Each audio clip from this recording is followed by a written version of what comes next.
রাজ্যে শিক্ষক নিয়োগ দুর্নীতি মামলায় সিবিআই তদন্ত শুরু করেছে। বাম আমলেও দুর্নীতি হয়েছে। মুর্শিদাবাদের ডিআই বাম আমলে নিযুক্ত শিক্ষকদের কাগজপত্র চেয়ে পাঠিয়েছেন।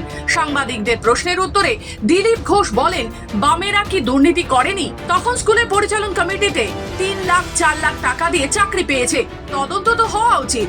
প্রসঙ্গত উল্লেখ্য, শনিবার বর্ধমান দুর্গাপুর লোকসভা কেন্দ্রের বিজেপি প্রার্থী দিলীপ ঘোষ সকালে বর্ধমান পৌরসভা থেকে প্রাতঃভ্রমণে বেরিয়ে বর্ধমানের লক্ষ্মীপুর মাঠে চায় পে চর্চায় যোগ দেন এবং সাংবাদিকদের মুখোমুখি হয়ে এক কথা বলেন। তিনি ইন্ডিয়া জোট নিয়ে মাননীয় মুখ্যমন্ত্রী মমতা বন্দ্যোপাধ্যায়কে আক্রমণ করে বললেন, এবারে কোনো রাজ্য তাকে ডাকেনি, যেখানে যাবে সেখানে শুকিয়ে যাবে। রাজ্যে কটা বিজেপি সিট পাবে এ প্রসঙ্গে দিলীপ ঘোষ বলেন, তৃণমূল মার্কেটেই নেই। গতবারে 1 ডজন সিট কমেছিল, এবার 1 ডজন আরো কমবে। আর সিপিএমের আমলে দুর্নীতি হয়নি এটা কেউ বলতে পারে না। তখন স্কুলের একটা স্কুলের ম্যানেজিং কমিটি পয়সা নিয়ে চাকরি দিত।